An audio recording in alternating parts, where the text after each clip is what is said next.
মাঠে কারণ আসুনি একমাত্র ঈদের নামাজ পড়তে হইতো। আমরা ঈদের নামাজ আমরা পড়ে সবাই আমরা পবিত্র হয়ে এখান থেকে যাবো ইনশাআল্লাহ। এখন ব্যাপার হলো যে আজকে আমরা এই যে ঈদের নামাজ পড়লাম বা এই গোটা 30টি রোজা রইলাম, আমাদের ইমাম সাহেব আমাদেরকে খুব কষ্ট করে পড়াইছে। আমরা দাঁড়িয়েই থাকতে পারি না, কিন্তু দেখা গেছে ইমাম সাহেব পড়তে আছে। আমাদের নামাজের মধ্যে অনেক খেয়াল খুশি অন্য দিকে, কিন্তু ইমাম সাহেবের ভুল হয়নি। ইনশাল্লাহ আল্লাহ যেন আমাদের তারাবির নামাজ আল্লাহ কবুল করে নেয়। আপনারা সবাই একত্রিত থাকবেন আপনারা। আর এই ইমাম সাহেব নামাজ পড়েছে মুয়াজ্জেমের সঙ্গে, কিন্তু আপনার নাম 5 ওয়াক্ত নামাজে কিন্তু মুয়াজ্জেমি করছে এবং আমাদেরকে পরবর্তী ডাকছে।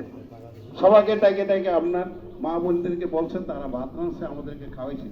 সব দায়িত্ব কিন্তু আমরা ইনশাল্লাহ আমরা সঠিকভাবে পাইছি।